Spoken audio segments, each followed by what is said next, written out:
Peter Zeihan recently went on the Chris Williamson podcast, and when asked about the future of China, he alluded to the forecast that China might collapse in the next 10 years and certainly in the next 50 years. If you think I'm exaggerating, here is the clip. Okay, so Chinese demographic collapse. You've said China will be gone in 10 years. China as we currently understand it, yeah. There'll still be some Han. Give it 50 years, there might not be. Now, I'm not the first person to try and debunk Peter, but there are certain things that are so wrong with this analysis that I can't help myself. I have to tell you why this is such a nonsensical point of view. And we don't have to go into the fact that Peter's been calling for the collapse of China literally since 2010, and that he hasn't been correct. There are just some basic, fundamental analytical mistakes that he's making here that are important for this conversation. First of all, is the predictive power of demography. Now, I wrote a long-form essay on this for Geopolitical Futures back in 2017, 2018, about the limited predictive power of demography in general.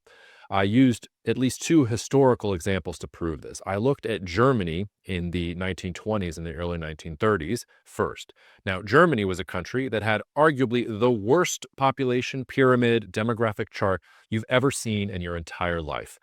An entire generation of young German men just died in World War I. They weren't there. It wasn't that births were falling off. It wasn't a fertility crisis. They were just killed in combat. And those that were left were mauled both psychologically and physically from this. And it was such a big issue that the National Socialist Party's first policies were to try and get the birth rate up in Germany because they thought that they needed more German people in order to return Germany to greatness. Now, if you look at Germany's population pyramid in the 1930s, and you're Peter Zeihan, you might look at that pyramid and say, well, Germany's going to collapse in the next 10 years. Did Germany collapse in the next 10 years? No, it almost conquered the entire fucking world.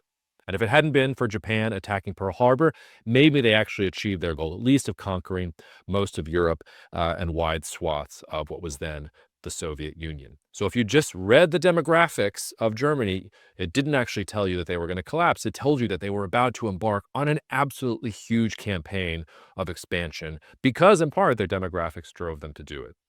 Another example I used was the United States in the 1980s. If you look at a population chart or a demographic pyramid of the United States in the 1980s, it does not look good. It's that triangle that's pointing down. You've got more old people than there are young people. And it didn't look like the fertility rate was going to go up at all, that we were going to be able to replace the population previously.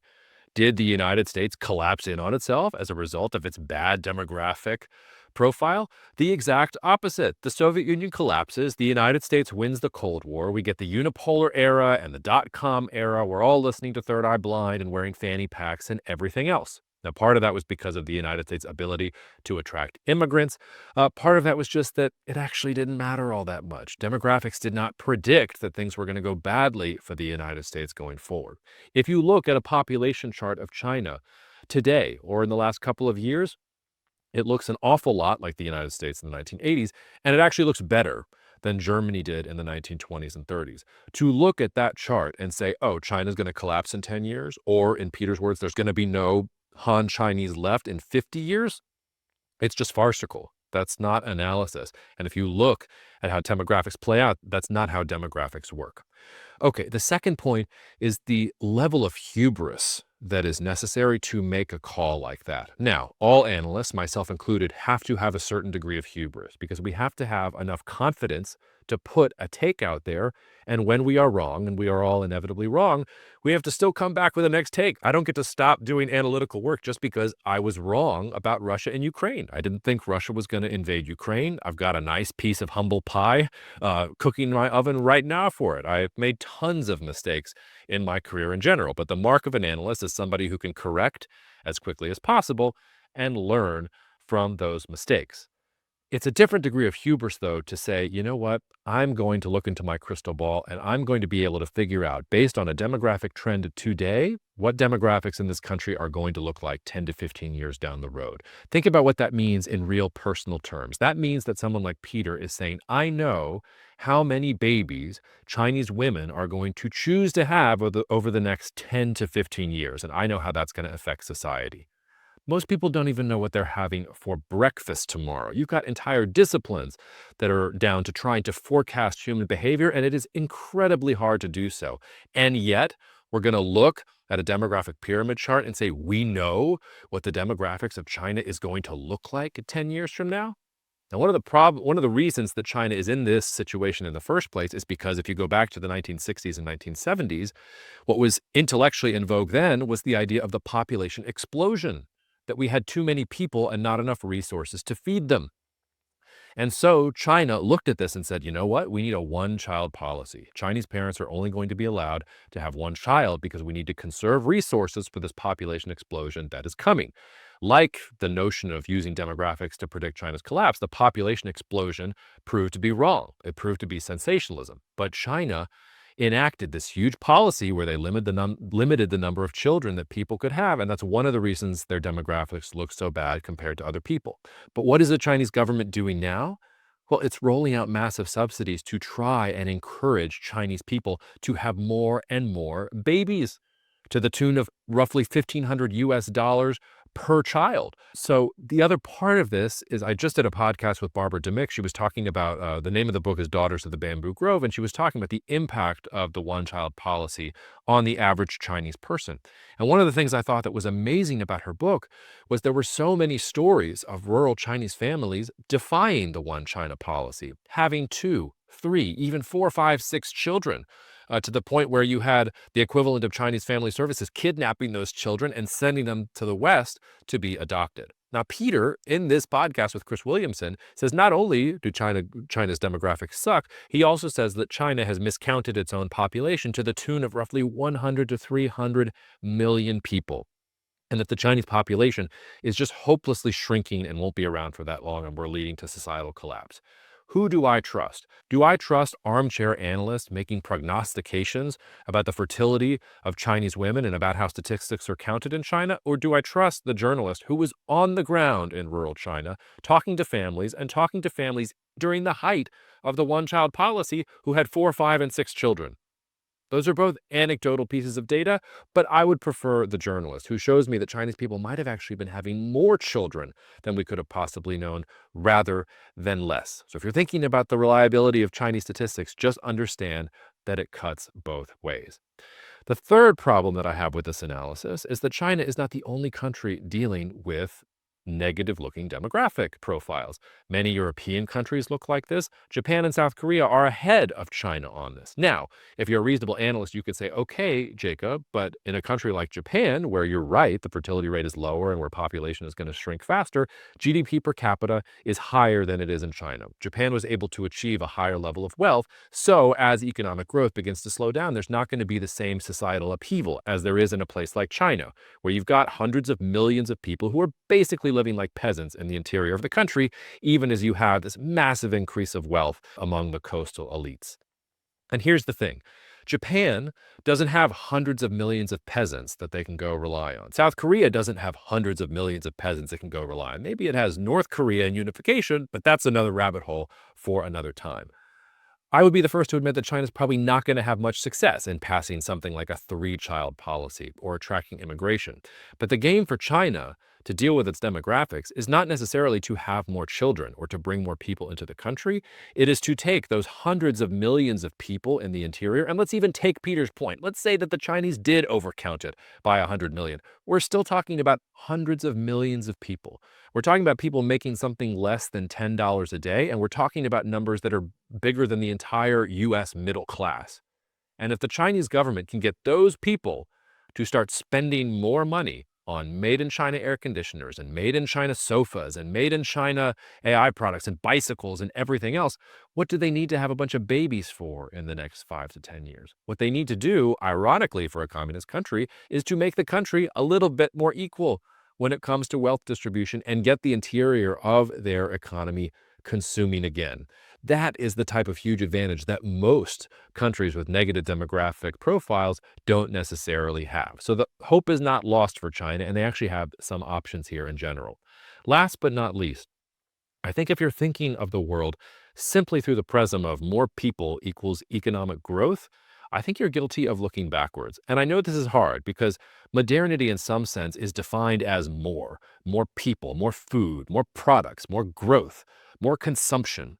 And we are starting to get to a tipping point in the world in general where population, maybe by 2040, maybe by 2050, really hard to put a figure on that. And by the way, maybe it doesn't happen. Maybe we start having more babies in general. But if you look at the data, the UN data, probably by 2040 or 2050, as a civilization, as a species, our population probably starts declining as well. And so we're going to be dealing as a civilization with what it means to have fewer and fewer people.